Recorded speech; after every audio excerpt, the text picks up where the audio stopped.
Estas últimas semanas e incluso meses he escuchado repetidamente un comentario, a veces más en broma que en serio y otras veces más en serio que en broma, sobre que Madrid ha desarrollado bajo el gobierno de Ayuso y durante la pandemia su propio sentimiento nacionalista. Hay nacionalismo en Madrid, se dice la gente sorprendida, y aquí la noticia debería ser que a alguien le sorprenda esto, porque fácilmente uno de los sitios de España con más nacionalismo ha sido y es Madrid. Pero claro, aquí hay un tema interesante que abrir, que es lo asumido que hemos tenido el nacionalismo español.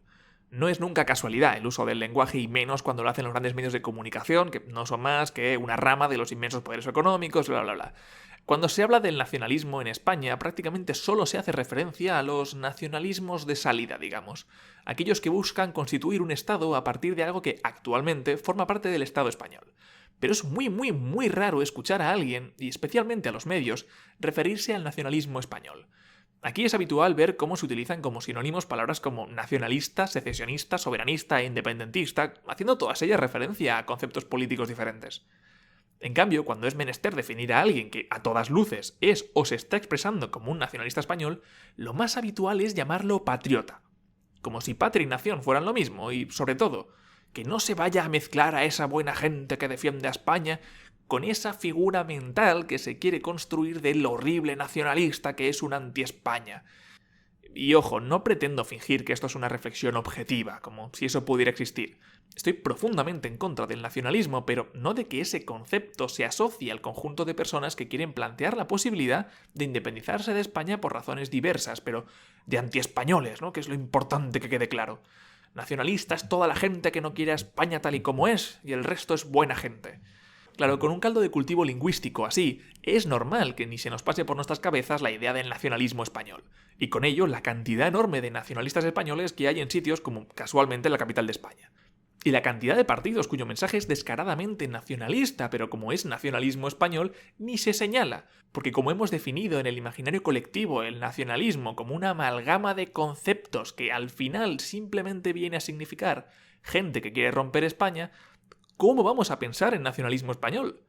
Así hemos llegado a esperpénticas situaciones donde partidos que están sumergidos en lo más profundo de las políticas nacionalistas nos hablan de cómo ellos lo que quieren es combatir el nacionalismo, cuando lo que están escenificando es una pelea entre distintos nacionalismos. Podríamos hablar del origen del nacionalismo casi en aquella Francia revolucionaria que, a base de un complejo sistema de limpieza gracias a la aplicación de presión en el cuello, intentó librarse de aquellos que durante siglos fueron dueños no solo de las gentes y de las tierras, sino también de los países. Es que por mucho que cuando un nacionalista te explica la historia de su nación, se remonta a tiempos antiguos y crea una narrativa lineal que le lleva desde un origen casi místico hasta el día de hoy, lo cierto es que los países, los reinos y los territorios no fueron más que la herencia que unos poderosos dejaban a sus hijos y otros poderosos conquistaban para luego dejar a sus hijos. No podemos hablar de un apego emocional de la persona de a pie con aquellas estructuras de Estado, porque no era más que el modelo con el que ejercían poder sobre ellos una serie de familias privilegiadas que se repartían la tierra y sus recursos. Cuando los franceses de finales del 18 andan guillotinando a privilegiados, tienen que responder a la pregunta de qué es Francia a partir de ese momento que iba a dejar de ser la herencia de un señor, y aquí, con muchas perspectivas y complejidades diversas, podemos decir que empieza a nacer la idea de nación. Hay que identificar a Francia con algo y a poder ser a la gente con ese algo, ya que ahora sí les incumbe e interpela directamente el qué es Francia. Ahora es asunto suyo. Al final, el conjunto de contrarrevoluciones que fue la Revolución Francesa termina con un señor bajito coronándose a sí mismo emperador y ya empezando a apelar a esos sentimientos que la gente podía desarrollar por su país. A ver, es normal que la cercanía, la crianza y otros motivos te lleven a desarrollar apego por tu aldea, tu barrio, tu ciudad, tu comarca, si me apuras, pero lo de tener sentimientos por algo tan grande y complejo y diverso como un país suele oler más a sentimientos construidos que no a sentimientos generados por el contacto con ese algo. Las banderas de los países, sus himnos y otros elementos que ahora veremos fueron parte de algo que podía tener diferentes intenciones, similares pero con consecuencias muy distintas, y habían de diferenciarlos soy de aquellos a los que nos gusta llamarlo por un lado nación y por otro patria. Pero volvamos a la historia, ese nuevo fenómeno que se mueve por Europa a la vez que Napoleón funciona muy bien. La gente ya no solo lucha por dinero, comida, religión o volver a casa, lucha por su nación. Y es que si las guerras santas apelaban a los sentimientos de la gente y a beneficios varios, ahora lo hacían también las guerras convencionales. La gente se empezó a identificar con su país y, bueno, una cosa llevó a la otra y tenemos a los prusianos intentando usar estos sentimientos para conquistar territorio. Aquí viene ese precioso momento donde el nacionalismo toma una forma muy clara y muy reconocible y que además se convierte en la antesala del fascismo. Ah, claro, no todo nacionalismo es fascista, pero todo fascismo es nacionalista. Si bien la Revolución Francesa buscaba con el nacimiento del protonacionalismo la idea de asociar el Estado al pueblo y ya no al rey, esto deriva con ciertos intereses hasta el querido canciller Otto von Bismarck y su lucha por hacer un Estado de la nación alemana, definiendo nación de una forma un tanto problemática, pero que a día de hoy sigue siendo importante. La nación pasaría a entenderse como una lengua común, una historia común, una cultura y unas tradiciones comunes, un territorio concreto e incluso, lo más problemático todavía, del carácter, la raza y el espíritu. Esto le serviría para mejor o peor justificar tensiones y guerras entre diferentes estados hasta conformar Alemania. Porque claro, todos hablaban alemán, tenían unos rasgos culturales muy parecidos, una historia que bien contada era la misma y justificaba el unirse, un territorio a proteger de aquellos que no eran de la nación alemana y por supuesto una raza y esas cosas que suenan mucho a otro señor de después. De hecho, al terminar la Primera Guerra Mundial, en aquella Alemania derrotada entre otras cosas, su afán expansionista justificado en su nacionalismo, se dice aquello de que aún quedan alemanes fuera de Alemania. Y curiosamente, uno de esos nacionalistas alemanes que no vivía bajo el Estado alemán sería el austríaco chillón del bigote, Hitler.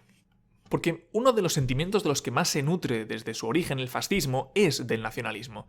Y aquí vamos a hacer esa pausa para diferenciar políticamente patria de nación. La nación es ese concepto cerrado que debe responder a una nación, un Estado. Y dentro de ese Estado, como hemos visto, una lengua, una versión muy concreta de su historia, unas tradiciones, una cultura e incluso una raza y una forma de ser. Esto, incluso a día de hoy, le sirve a muchos movimientos para justificar que algunos territorios dentro de España son naciones y por tanto deben tener un Estado. Deben independizarse porque compartir Estado con otra nación pone en peligro su identidad nacional. Si tú, en lugar de juzgar de forma racional lo que implica tu organización colectiva, terminas apegándote emocionalmente a esos elementos que sirven para definir una nación o para identificarla, como las banderas, los himnos, los idiomas y esas cosillas, es muy fácil que te conviertas en un nacionalista. Y he dicho antes que estoy en contra de todo nacionalismo, porque al final definir nación de este modo y actuar en consecuencia, lo que supone es únicamente convivir con los semejantes. Supone mirar a la historia como si fuera una línea recta y no un conjunto de eventos que nos han llevado al presente por centenares y miles de factores. Creer que somos lo que somos como pueblo porque estábamos casi destinados. Creer que proteger un idioma implica imponerlo porque es tu identidad nacional. Creer que aquellos elementos culturales con los que te defines deben ser sagrados. Creer incluso que sois diferentes porque sois de otra pasta, con un carácter diferente e incluso, si me apuras, de otra raza. Por otro lado, la patria se puede entender de una forma mucho más abierta. La patria no necesita organizarse como un único Estado. La patria es el proyecto común que lleváis a cabo los que vivís juntos. La patria no te limita el número de lenguas que la identifican, ni necesita que la historia la justifique. La patria puede cambiar y puede evolucionar, puede apreciar sus tradiciones y su cultura, y a la vez puede revisarlas y ponerse de acuerdo en cambiarlas para ajustarlas mejor a los valores que quiere. Porque la patria es proyecto en construcción colectiva. Significa mirar las opciones para juntarte con otros, para organizaros y llevar una vida común. Por eso se puede ser patriota de más de una patria, pero no se puede ser nacionalista de más de una nación. Se puede ser patriota catalán, y a la vez patriota español, y a la vez patriota europeo, e incluso patriota mediterráneo, ibérico, porque no es más que una voluntad de entenderse y colaborar, de construir algo entre todos y para todos. El pueblo hace patria. En España el nacionalismo pegó fuerte, igual que en el resto de Europa, pero especialmente cuando ya perdíamos todas las guerras en las que participábamos y casi todos los territorios fuera de la península se estaban independizando. Ahí fue el momento idóneo para aferrar a la gente lo más fuerte posible a su identidad nacional.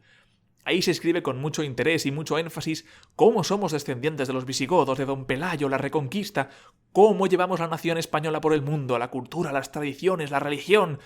Pero ese nacionalismo entra en conflicto con muchas de las aristas que tiene la compleja realidad. Ahí se decide posicionarse como herederos de los visigodos, pero llamar invasores a los musulmanes, apartando del foco todo lo posible sus enormes contribuciones. Ahí se reivindica a personajes como Cristóbal Colón, quien incluso en su época era castigado por su terrible comportamiento, y se decide aferrarse a la idea de un carácter conquistador pero benévolo con los conquistados por dejarles ser parte de nuestra nación al imponer nuestra cultura, nuestras tradiciones y nuestra religión. sin hacer el menor ejercicio crítico siglos después. Lo importante es construir una nación sólida, y eso también entra en conflicto con cosas tan obvias como que España no es el resultado de una única historia, con una única cultura, una única lengua, ni un único nada. Y claro, incluso hoy se aprecia en ocasiones una dificultad para entender que en toda España no se hablaba castellano, que donde hoy decimos que hay bilingüismo quiere decir que en su día ahí se hablaba una cosa diferente, bien sea galego, euskera, catalán, bable, andalusí, todo, incluso el castellano en versiones que ni siquiera son la misma de hoy. Y claro, ahí podemos ver uno de los principales campos de batalla del nacionalismo, la lengua. Mucho se ha hablado y escrito sobre cómo los nacionalistas de salida tratan esos idiomas, pero poco de cómo los nacionalistas españoles tratan al español. Porque raro será verles llamarle castellano. De nuevo, ayuda a la idea de que en España hay una lengua, el español. A este perfil político le molesta mucho que en su estado no se hable y no se comunique todo constantemente en el idioma de lo que él siente como su nación. España es el castellano, y el castellano que llaman sin acento, vamos, el del centro. España es los toros, España es la cultura del centro de la península, España es la bandera rojigualda. Las de las comunidades llegan incluso a molestar un poco. España es la monarquía, España es el ejército, España es católica, España es capitalista, España es orgullo sin crítica a su pasado, España es blanca de piel, España es, en la cabeza de un nacionalista español, una serie de características concretas, y todo lo que salga de ahí es ir restando puntos de españolidad. Y por fin llegamos a lo de Ayuso y la Comunidad de Madrid, porque el nacionalismo que presenta Ayuso no es madrileño. O sí, porque Madrid, como dice ella, es España dentro de España.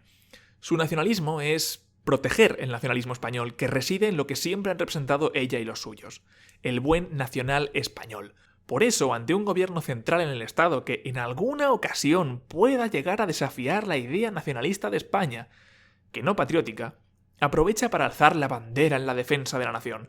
España es un país con muchísimo nacionalismo, y eso, que es una antesala perfecta para el fascismo, está siendo muy reforzado en los últimos años y se acelera cada vez más. Hay gente con la necesidad de llevar la bandera en la mascarilla, el polo, el cinturón y, si me apuras, casi en la ropa interior. El nacionalismo es excluyente y cuanto más se encierra en sí mismo, menos gente va a caber, salvo los que están a bordo de su nacionalismo. Una diferencia importante entre patria y nación es que en la patria casi todo tu modo de vida va a caber, porque va a convivir. Pero en la nación solo hay un modo de vida. El nacionalismo seduce con sentimientos como el orgullo nacional, no ser acomplejados del gran país que somos, querer a cosas como una bandera, un himno, incluso una familia de monarcas. Es atractivo el ser parte de algo que parece fuerte, pero no hay fuerza en eso. Hay miedo, egoísmo, intolerancia e incluso racismo. La patria acoge, la nación expulsa. El nacionalismo va de la mano con proteger privilegios, odiar a los diferentes y ser especialmente intolerante con la diversidad. La línea que separa ser patriota de ser nacionalista puede parecer delgada, pero no solo no lo es, sino que es importantísimo tener claro dónde y con quién queremos estar. ¡Salud!